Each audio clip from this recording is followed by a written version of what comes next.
नमस्कार। आज हम बात कर रहे हैं सोचने के कुछ खास तरीकों पर, जिन्हें मेंटल मॉडल्स कहते हैं। हाँ। हमारे पास एक किताब मेंटल मॉडल्स 30 थिंकिंग टूल्स का एक ऑडियो सारांश है और हमारा मकसद है इन मॉडल्स को समझना कि कैसे ये बेहतर फैसले लेने में मदद कर सकते हैं। तो चलिए शुरू करते हैं। बिल्कुल। और ये समझना जरूरी है कि मेंटल मॉडल्स आखिर हैं क्या। हाँ, वही। ये है क्या असल में? ये असल में हमारे सोचने के फ्रेमवर्क हैं, वो चश्मे जिनसे हम दुनिया को देखते हैं, समझते हैं। अच्छा। ये तय करते हैं कि हम इंफॉर्मेशन को कैसे प्रोसेस करेंगे और फिर किस नतीजे पर पहुंचेंगे। तो ये हमारी सोच की बुनियाद है एक तरह से। एग्जैक्टली। और सही मॉडल चुनना बहुत फर्क डाल सकता है। सारांश में कुछ दिलचस्प मॉडल्स का जिक्र है। जैसे पहला है फर्स्ट प्रिंसिपल्स थिंकिंग। हाँ, फर्स्ट प्रिंसिपल्स। एलन मस्क वाला उदाहरण तो सब जानते हैं, रॉकेट वाला। हाँ, वो काफी पॉपुलर है, पर इसका मतलब सिर्फ बड़ी चीजों के लिए नहीं है।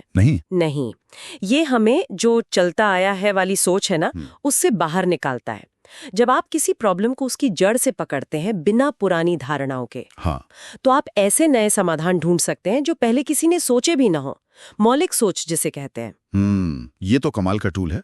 फिर एक और है सेकेंड ऑर्डर थिंकिंग। हाँ, ये भी बहुत जरूरी है। ये क्या है? पहले के बाद दूसरा? हाँ, कुछ ऐसा ही। देखिए, हम अक्सर किसी एक्शन का सिर्फ पहला तात्कालिक नतीजा देखते हैं, वो हुआ फर्स्ट ऑर्डर। ठीक है। सेकेंड ऑर्डर थिंकिंग हमें उसके आगे सोचने को कहती है। उस पहले नतीजे का क्या नतीजा होगा और फिर उसका क्या नतीजा होगा, दूर तक सोचना। अच्छा, जैसे कोई चेन रिएक्शन। बिल्कुल। जैसे मान लीजिए कंपनी ने कॉस्ट कटिंग के लिए कस्टमर सर्विस घटा दी। फर्स्ट ऑर्डर क्या हुआ? पैसे बचे, तुरंत फायदा। हाँ। लेकिन सेकंड ऑर्डर, शायद ग्राहक नाखुश हो जाएं। फिर थर्ड ऑर्डर, कंपनी की रेपुटेशन खराब हो, लंबे समय में बिक्री घट जाए। ओहो, ये तो अक्सर हम इतना सोचते ही नहीं। सही बात है। इसीलिए सेकंड ऑर्डर थिंकिंग बहुत जरूरी है, खासकर बड़े फैसलों में। बिल्कुल। अच्छा, एक और मॉडल जो मुझे काफी अलग लगा वो था इन्वर्जन। हाँ। उल्टा सोचना। हाँ। ये सोचने के बजाय कि सफलता कैसे पाएं, ये सोचना कि असफलता से कैसे बचें। ये थोड़ा अजीब नहीं? सुनने में शायद लगे, लेकिन चार्ली मंगर जैसे बड़े इन्वेस्टर्स इसे बहुत मानते हैं। अच्छा। देखिए, अगर आप ये जान लें कि कौन सी चीजें आपको पक्का फेल करेंगे, बुरी आदतें, गलत फैसले, टाल मटोल, और आप बस उनसे बचते रहें, तो क्या होगा? तो आप शायद सफल होने के रास्ते पर रहेंगे। एग्जैक्टली। ये गड्ढों से बचने जैसा है। मंजिल पर पहुंचने के चांस बढ़ जाते हैं। गलतियां हटाना अक्सर ज्यादा आसान होता है। वाह, ये तो वाकई सोचने का एक शक्तिशाली तरीका है। अच्छा, और इसमें ऑकम्स रेजर का भी जिक्र था। हाँ, ऑकम्स रेजर। कि सबसे सरल जवाब ही अक्सर सही होता है। क्या ये हमेशा सच होता है? ये एक तरह का गाइड है, कोई पत्थर की लकीर नहीं। आइडिया ये है कि जब किसी चीज के कई एक्सप्लेनेशंस हों, तो वो वाला चुनो जिसमें कम से कम फालतू की बातें या धारणाएं हों। बेवजह चीजों को कॉम्प्लिकेटेड क्यों बनाना? सिंपल अक्सर बेहतर होता है। लेकिन हाँ, इसका मतलब ये नहीं कि हर मुश्किल समस्या का जवाब आसान ही होगा। कभी कभी सच्चाई सच में कॉम्प्लिकेटेड होती है, तो इसे समझदारी से इस्तेमाल करना होता है। सही बात है। और एक और था, हैनलिन्स रेजर। हाँ, हैनलिन्स रेजर। कि किसी की गलती को जानबूझकर की गई शरारत समझने से पहले उसे बेवकूफी या चूक मान लेना चाहिए। बिल्कुल। ये रिश्तों के लिए बहुत अच्छा है। कितनी बार हम मान लेते हैं कि किसी ने जानबूझकर हमें तंग किया, जबकि शायद वो बस भूल गया हो या उसे पता ना हो। हाँ, ये तो बहुत होता है।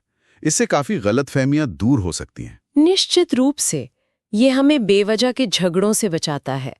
फिर सर्कल ऑफ कॉम्पिटेंस भी है, ये जानना कि आप क्या जानते हैं और क्या नहीं जानते, अपनी हद पहचानना। और प्रोबेबिलिस्टिक थिंकिंग, संभावनाओं में सोचना। हाँ, कि कुछ भी पक्का नहीं है, बस संभावना है। ये दोनों मिलकर हमें हकीकत के करीब रखते हैं।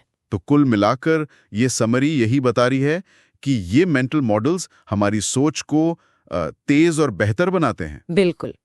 ये हमें स्मार्ट फैसले लेने, लॉजिकली सोचने और बड़ी समस्याओं को सुलझाने में मदद करते हैं। और ये सिर्फ बिजनेस या पढ़ाई के लिए नहीं है ना? नहीं, बिल्कुल नहीं। ये जिंदगी के हर पहलू में काम आ सकते हैं। ये औसत सोच से ऊपर उठने का एक तरीका है, स्पष्टता और असर लाने का। तो इस बातचीत का सार यही है कि मेंटल मॉडल्स हमारी सोच के टूलकिट को अपग्रेड करने जैसे हैं। सही कहा, ये शक्तिशाली औजार हैं। हमें बस इन्हें जानना और इस्तेमाल करना सीखना है। और शायद एक आखिरी बात सोचने के लिए छोड़ जाते हैं। हाँ, हम सब अनजाने में ही सही कुछ न कुछ मेंटल मॉडल्स तो रोज इस्तेमाल करते ही हैं। हाँ, शायद करते होंगे। तो क्या हमने कभी रुककर सोचा है कि हमारे अपने सोचने के तरीके कौन से हैं, हमारे पसंदीदा मॉडल्स कौन से हैं, और क्या वो वाकई हमारी मदद कर रहे या कहीं हमें बांध तो नहीं रहे? शायद ये जानना ही अपने आप में एक बड़ा कदम हो। ये तो बहुत अच्छी बात कही, खुद की सोच पर सोचना। हाँ, मेटाकॉग्निशन